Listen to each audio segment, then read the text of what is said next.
राज्याचं गृह खातं ज्या सत्ताधारी भाजपकडे आहे त्या पक्षाच्या पिंपरी चिंचवडच्या नगरसेविका अर्चना कारंडे यांच्या पतीनं म्हणजेच अक्षय कारंडे यांनी कायदा सुव्यवस्थेची टिमकी वाजवणाऱ्या पोलीस खात्याच्या बुडाखालचा अंधार रात्री उघडकीस आणला.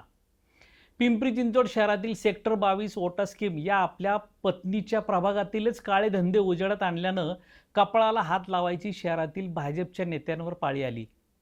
परंतु अक्षय कारंडे यांना चुकीचं ते ठरवू शकत नसल्यानं आपल्याच वाहनानं आपलं तोंड जोडायची वेळ आता सत्ताधाऱ्यांवर या निमित्ताने आली आहे.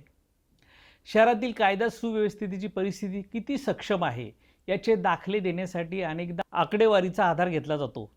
मात्र एका सत्ताधारी नगरसेवकाच्या स्टिंग ऑपरेशननं काही मिनिटातच त्या आकडेवारीचे वस्त्रहरण केलं.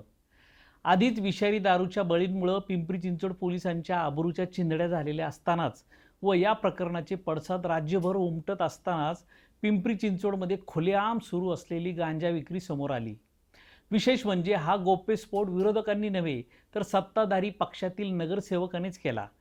त्यामुळे प्रश्न गांजा विक्रीचा नसून ती इतक्या बिनधास्तपणे सुरू राहण्यामागील अभयदानाचा आहे.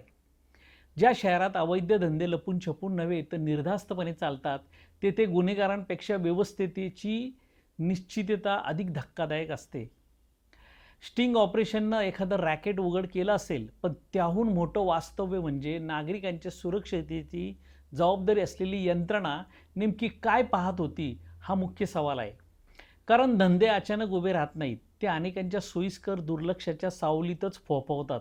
गांजाची पुडी पकडली गेली, पण तिला मिळालेल्या छत्रीचा शोध अजून बाकी आहे. आणखीन घडामोडी जाणून घेण्यासाठी पाहत रहा पिंपरी चिंचवड न्यूज. सोबतच आमच्या फेसबुक आणि इंस्टाग्राम चॅनलला फॉलो करायला विसरू नका. तसेच यूट्यूब चॅनलला सबस्क्राईब करायला विसरू नका.